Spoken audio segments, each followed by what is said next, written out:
Mantiqut Tayr ou le langage des oiseaux par Fariduddin Attar, traduction Garcin de Tassy. Sur le fanatisme relatif au premier calife. Ô toi qui es en proie au fanatisme, toi qui restes tantôt dans la haine, tantôt dans l'amour. Si tu te flattes d'avoir de l'intelligence et du cœur, pourquoi donner dans le fanatisme? Ô ignorant, il n'y a pas de déviation dans le califat, car comment penser qu'elle ait pu avoir lieu de la part d'Abou Bakr et de Omar? Si elle avait eu lieu dans ces deux chefs, tous les deux auraient désigné leur fils pour leur successeur. Et bien que ces deux éminents personnages eussent fait porter témoignage de la vérité par des gens dignes de confiance, les autres y auraient mis empêchement. Or, comme personne n'y mit obstacle, c'est qu'il n'y eut pas de prétentions opposées. Si donc personne ne va empêcher Abou Bakr d'être proclamé calife, veux-tu démentir tout le monde? Mais si tu démens les compagnons du prophète, tu n'agrées pas le discours du prophète lui-même, qui dit « Chacun de mes amis est un astre lumineux, et ma tribu est la meilleure tribu. Les meilleurs hommes sont mes amis, ils sont mes alliés, mes affectionnés. Si le meilleur devient pour toi le plus mauvais, comment peut-on t'appeler clairvoyant? Peux-tu admettre que les compagnons du prophète eussent accepté de bon cœur des gens indignes pour les faire asseoir à la place de Mohammed?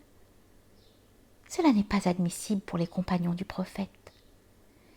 Si le choix de la majorité n'a pas été bon, dans ce cas, la collection du Coran en volume n'a pas été meilleure. Or, tout ce que les compagnons du prophète ont fait, ils l'ont fait justement et convenablement. En méconnaissant l'élection d'une personne, vous en condamnez 33 000. Celui qui a mis son espoir en Dieu seul n'a pas lié le genou de son chameau. S'il est en suspens dans cette affaire, comment peut-il recevoir la vérité de Dieu? N'est donc pas une telle opinion. Si la déviation avait eu lieu en faveur d'Abou Bakr, aurait-il jamais dit « tuez-moi » ? Si elle avait eu lieu pour Omar, aurait-il tué son enfant, le blessant avec un bâton? Abou Bakr a toujours été l'homme de la voie spirituelle, insouciant de tout et assidu à la cour céleste. Il donna à Mohammed son bien et sa fille. Il se dévoua à lui, et tout timide qu'il était, il ne le trahit jamais. Il était pur de l'écorce des fictions, car il était dans la moelle de la véritable connaissance. Si l'on considère comme il convient la chair du califat, on voudra y placer Abou Bakr. Quand on réfléchit sur tout ce qui s'est passé avant et après, comment pouvoir appeler injuste cet éminent personnage? Puis vient Omar, le séparateur, qui n'avait en vue que la justice. Tantôt il remuait des briques, et tantôt il ramassait des épines. Tantôt il portait du bois sur son dos, tantôt, étant dans la ville, il demandait son chemin. Chaque jour, il était activement occupé, et il ne prenait pour toute nourriture que quelques bouchées de pain. Ceux qui partageaient son pain à sa table ne recevaient rien du trésor public. Lorsqu'il dormait, le sable était son lit, et la terre de la vallée son oreiller. Il se chargeait d'une outre d'eau comme un porteur d'eau, et portait à une vieille femme de l'eau à boire pendant qu'elle dormait. Il allait de nuit veiller avec ardeur sur son armée. Il disait à Khadija, « Ô toi qui es clairvoyante, as-tu vu en Omar la moindre hypocrisie?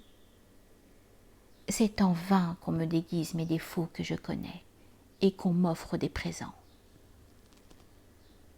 Si Omar avait obtenu le califat injustement, pourquoi aurait-il porté un vêtement qui pesait 17 mannes?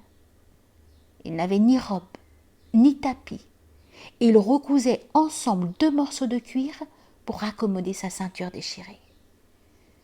Celui qui exerça de cette manière une royauté si considérable n'aurait pu se rendre coupable de partialité. Lui qui tantôt portait des briques et tantôt remuait l'argile, n'aurait-il pas alors fait en vain ses durs travaux? Mais s'il avait jeté au vent le califat, du moins devait-il accepter le sultanat? En effet, de son temps, les villes des infidèles furent en son nom vides de l'infidélité. Si tu fais une opposition fanatique à Omar, tu n'as pas d'équité. Meurs de ta colère à ce sujet. Omar a péri par le poison. Et toi, combien de fois ne meurs-tu pas de colère à cause de lui, bien que tu n'aies pas avalé comme lui du poison?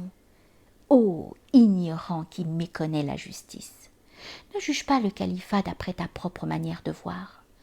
S'il en était ainsi, 100 feux tomberaient sur ton cœur par suite de ce chagrin. Dans tous les cas, en supposant qu'un des 3 premiers califes eût usurpé le califat, il se serait chargé du fardeau de 100 espèces de maux qu'ils ont souffert. Il n'est pas facile, quand l'âme est dans le corps, d'être chargé d'une chose dont une autre personne devait être chargée.